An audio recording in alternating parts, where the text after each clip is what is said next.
Well, good morning, YouTube. This is Chuck, and it's Monday, July 29th, 2024, about 11 o'clock in the morning. And as you can see, I'm sitting out here in the van, and this is the second take on this, because on the first take, I was holding the camera wrong, and I chopped my chin off. So let me go through this again, and we'll see if we can get it right this time. Well, I came out here to shoot some more video about my van modification project, but I wasn't going to shoot a Bigfoot video, but I had 4 stories come back to me from this past weekend, and I figured you'd get a kick out of hearing about them because they're pretty interesting. And 4 stories from 4 different states. Now, y'all know that if you follow the channel, you know I've been working with people from all over the place, and I encourage them, if they have something interesting happen, to let me know about it and keep me in the loop. And so I had 4 of them contact me.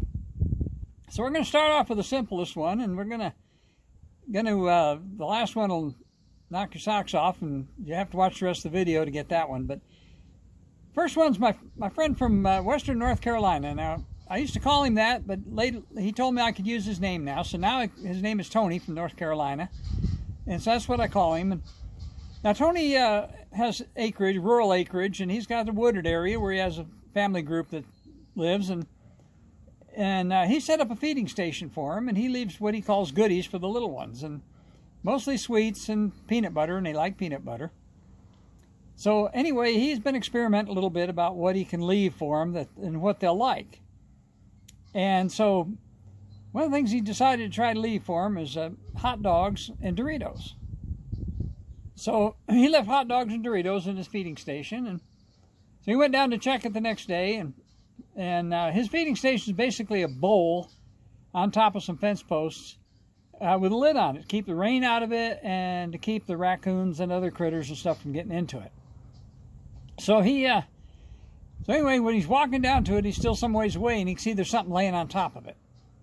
So he gets down there, and it's a Dorito, one Dorito. Well, he takes the lid off, and he looks in there, and the hot dogs and the Doritos are left just the way he left them, except they had taken the lid off of it, taken one Dorito, put the lid back on it, and laid the one Dorito on top of the lid.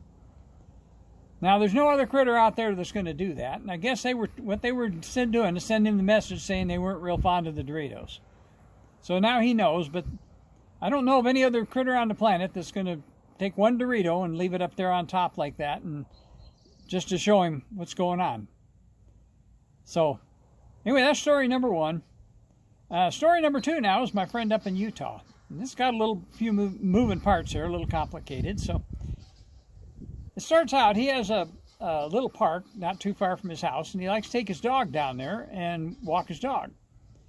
Well, his dog likes to chase the ball, and so he's got one of those throwing stick things that's got the little cup in the end that lets him throw the ball. And his dog has a favorite ball that he chases, and so he was throwing the ball for the dog. And well, in this park, there's a big old tree, and one of the things he's been doing to kind of challenge his dog a little bit is he's been throwing that ball at that tree and seeing which way it bounces, and so that, to make the dog chase it.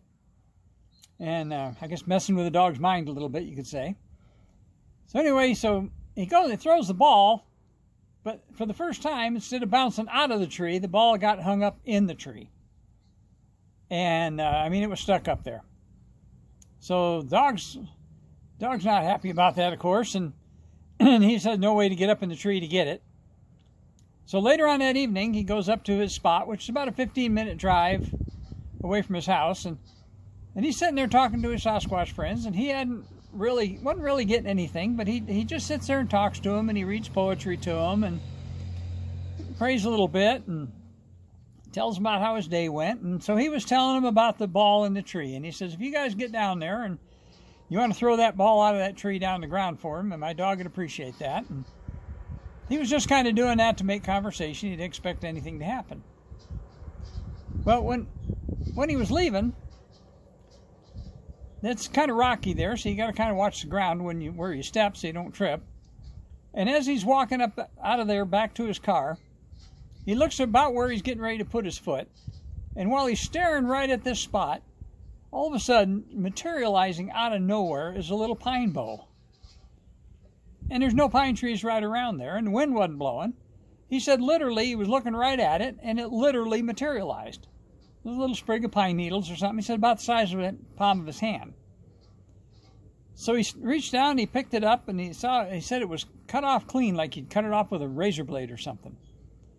And so he thanked him for the gift, and he thanked him for allowing him to visit with them in their home. And he no sooner said that, and he got mind speak back that said, "You are welcome."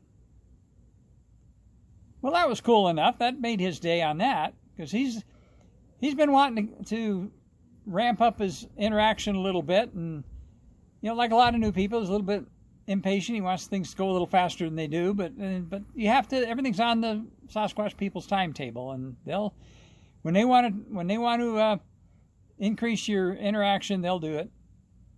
So that made his day, and he went back home. And well, the next morning, he and his wife took the dog down to the park for a walk, and they'd had a thunderstorm move through during the night, and these high winds and heavy rain and thunder and lightning and all that. And so he kind of expected that ball was going to be laying on the ground down there, because it was going to whip the tree around. It would have dislodged it and fallen on the ground.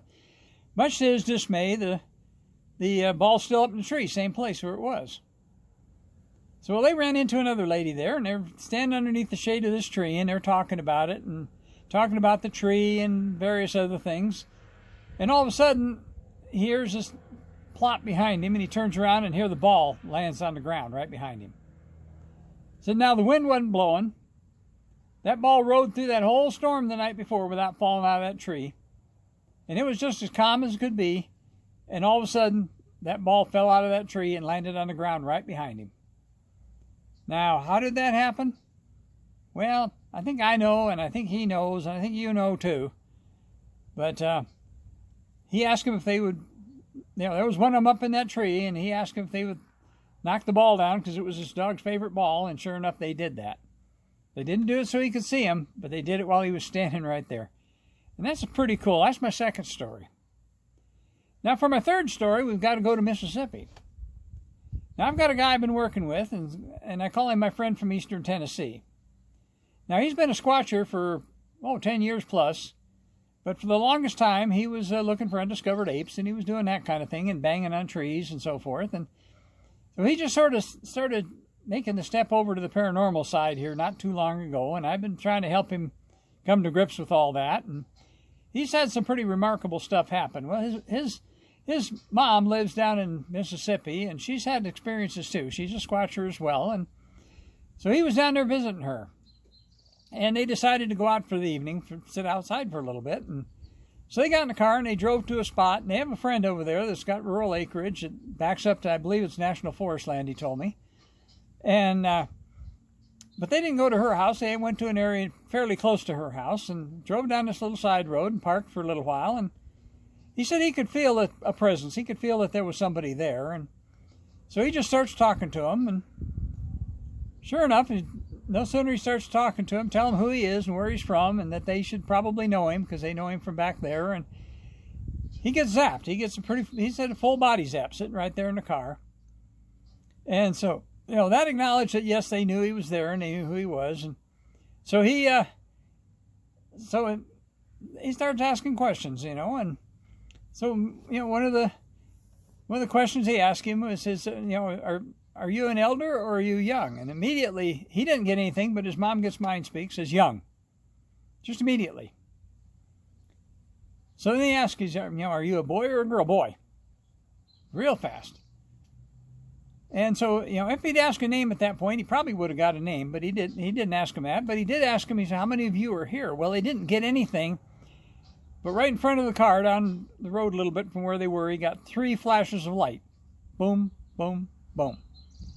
Well, that tells me there's probably 3 of them there, and they're probably all 3 of them were younger ones. And so he started trying to ask them questions, and that was all he could get out of them. He couldn't get anything more out of them. And so he sat there for a little while, and his mind got to wandering, and they decided, well, they might as well go home. The show's over for the night. And so they're just getting ready to leave, and all of a sudden he gets mind speak, clear as a bell. And what he got the word special. Now, he didn't get in any context, so he doesn't know for sure what was special. But he got the word special in mind speak. So he got zapped. His His mom got the mind speak. He got mind speak. They saw the flashes of light. So they had the interaction. So that made his night. He pretty tickled to tell me about that. And I just got the email from him telling me about that this morning. So that's incident number 3. Now, incident number 4 is my friend Alabama Al. Now, Al's a working man, and he spends most of the week on the road somewhere, and so he's only home on weekends. But he was in his house during the afternoon, and he happens to glance out the window on the door. And here across the way by the tree line, here's one standing next to the tree. There's daylight. And so he pulls out his phone, and standing inside in his hallway, through the window on the door, he takes his picture of one. And he sent it to me, and it's a pretty darn good picture, and I'd like to share it with you, but I promised him that I wouldn't share pictures anymore, because the ones here don't like that, and they've asked me not to do it.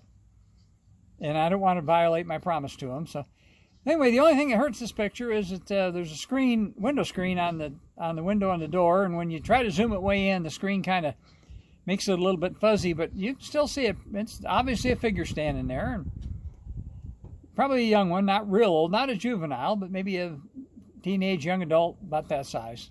But it's there. And I could see it just as plain as day. And Al, was standing in the hallway in his home, and he's shooting through that window in the door, getting it lined up across the yard. But that's not the cool part. That's cool enough, but that was I guess it was later on the same evening, I believe he told me, that he happens to look out the door again, or look out the window again, and here's one out in his yard, standing there.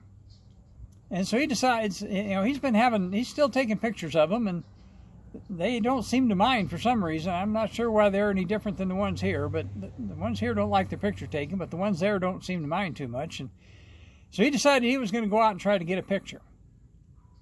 And so he goes outside and aims his phone over in that direction. Of course, it's after dark, and well, I don't know whether he turned his flash on or whether it came on automatically or what the deal is, but anyway, when he pressed the button to take the picture, the flash went off. And when the flash went off, all of a sudden he realized there was another one, and it was standing right next to him, literally right next to him. And the flash lit up its face, and he said the face was probably 2 feet away from his face, and they were looking right at each other. And he said he just saw it for the briefest of instances when the flash went off. But he said it had a very surprised look on his face, like it didn't expect the flash to go off. And he said it was probably about 2 feet away from him. I asked him about facial features. He didn't see anything in the rest of the body because he just saw the face in the flash. But I asked him about facial features, and he said it looked a lot like the kind of a Harry and the Hendersons look. It had a lot of hair on its face. But he said what really stood out for him was the look on his face of surprise, that it was stunned when the flash went off, and the fact that it was literally face to face with him 2 feet away.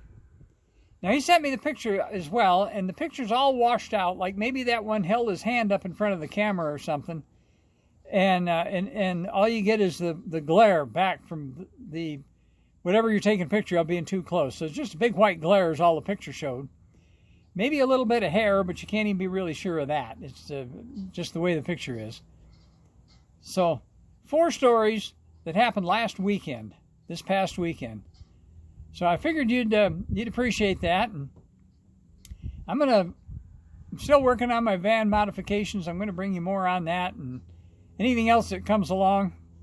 But for right now, I'm going to close this one. And as I said, this second take on this, I held the camera wrong on the first take, and I chopped about half my face off, and hopefully I got it better on this one. And so let me just tell you, as I always do, take care of each other, love each other. There's a lot going on out there, and I really appreciate the folks that I'm working with. I ask them all to keep me in the loop if they experience anything special, and they're doing that, and I'm hearing from them. On some of them almost a daily basis, but I'm hearing from somebody almost every day. Because I'm up to quite a few people now that I've been working with. And so I think that's really cool, and I appreciate each and every one of you. So Tony from North Carolina, my friend from Utah, my friend from Eastern Tennessee, his mom from Mississippi, and of course Alabama Al, thank you for all of you. I appreciate all of you. And so right now, I guess there's nothing more for me to do than until I bring you another one, let me just tell you, peace out.